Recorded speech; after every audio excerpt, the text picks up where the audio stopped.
Hi hello welcome to Andhraprabha. నేను Sai.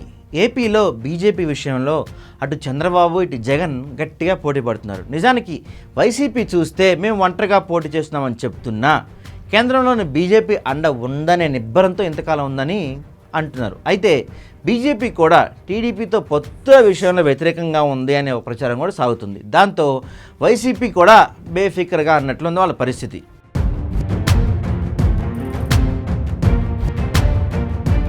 TDP Janasena పొత్తులు పెట్టుకున్న పెద్దగా రియాక్ట్ కాని వైసీపీ చంద్రబాబు ఢిల్లీ టూర్ చేసి అమిత్ షాతో భేటీ కాగానే అలర్ట్ అయింది.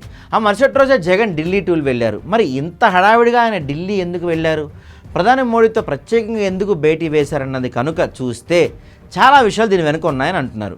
అయితే అవేంటంటే బీజేపీ ప్లస్ టీడీపీ అయితే ఏపీలో మోదీ షాల రాజకీయ వ్యూహాలు భీకరంగా ఉంటాయి. తెలంగాణలో కేసీఆర్ని మాజీ సీఎం చేసిన స్ట్రాటజీ బీజేపీది. మోడీ అమిత్ షా ఇప్పటిదాకా ఏపీ వైపు కన్నెత్తి కూడా చూడలేదు. పైగా అధికార వైసీపీ సఖ్యతతో ఉంటూనే వచ్చారు. కానీ ఎన్నికలు ముంచుకొస్తున్న వేళ బీజేపీ తన సొంత ప్రయోజనాలు చూసుకుంటుంది అనేది కాదనలేని వాస్తవం. అయితే ఏపీ నుంచి సొంతంగా తన పార్టీ ఎంపీలను గెలిపించుకోవడానికి బీజేపీ ఇంపార్టెన్స్ ఇస్తుంది. కేంద్రంలో 400 ఎంపీ స్థానాలు వాళ్ళ టార్గెట్. దానికి అనుకూలంగా ఎన్డీఏ కూటమిని బలోపేతం చేస్తుంది. ఎన్డీఏ శిబిరాన్ని వీడిన వారిని వెనక్కి పిలిపిస్తున్నారు. ఏపీలో అయితే టీడీపీ ఎన్డీఏ కూటమి చేయడానికి రెడీగా ఉందని వాళ్ళు చెప్తున్నారు. అందుకే పిలిపించారని కూడా అమిత్ షా ఒక ఇంటర్వ్యూలో అన్నారు. అయితే ఇక వైసీపీ అధినేత జగన్ కూడా ప్రధానితో సమావేశం అయిన నేపథ్యంలో ఎన్డీఏ కూటమిలో వైసీపీ చేరేందుకు ఆయన కూడా ఇంట్రెస్ట్గా ఉన్నట్టు తెలుస్తుంది.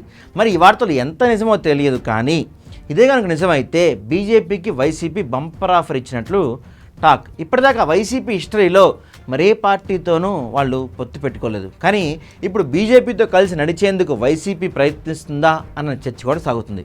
అయితే ఇదంతా ఎన్నికల తర్వాత అని కూడా కొంతమంది అంటున్నారు. అంటే ఏప్రిల్ మే నెలలో జరిగే ఎన్నికల అనంతరం వైసీపీ కేంద్రంలోని ఎన్డీఏ కూటమిలో చేరుతుందని ఓ హామీ అయితే ఇచ్చిందని అంటున్నారు.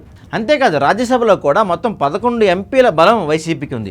అక్కడ టీడీపీకి ఒక్క ఎంపీ కూడా లేదు, ఇక మీద ఉండబోరు. ఆ అడ్వాంటేజ్ని కూడా వైసీపీ బీజేపీ ముందు పెట్టి పొత్తుల విషయంలో న్యూట్రల్గా ఉండాలని సూచించిందని అంటున్నారు. ఇది ఎంతవరకు నిజమన్నది తెలియదు, కానీ జస్ట్ గాసిప్గానే పొలిటికల్ సర్కిల్లో చక్కర్లు కొడుతుంది. ఏది ఏమైనా ఒక్క మాట మాత్రం వాస్తవం. ఏపీలో బీజేపీకి బలం లేదు అని అంటున్న వారు విపక్షాలు కొన్ని పార్టీలు మాత్రమే. ప్రధాన పార్టీలకు బీజేపీ బలం తెలుసు కాబట్టే ఆ పార్టీ అధినాయకత్వాలతో భేటీలు చేస్తున్నారని అంటున్నారు. ఇక రాజకీయాల్లో పొత్తులు కలయికలు విడాకులు అన్నీ మామూలే. ఏపీలో కూడా టీడీపీ బీజేపీతో కలిసినా లేక వైసీపీతో లోపాయకారిగా బంధాలు నెరిపినా కూడా అన్నీ రాజకీయాలే. సో ఏపీలో ఏం జరుగుతుంది అన్నది ఇంకొన్ని రోజులకు అయితే కానీ స్పష్టత వచ్చేట్లేదు.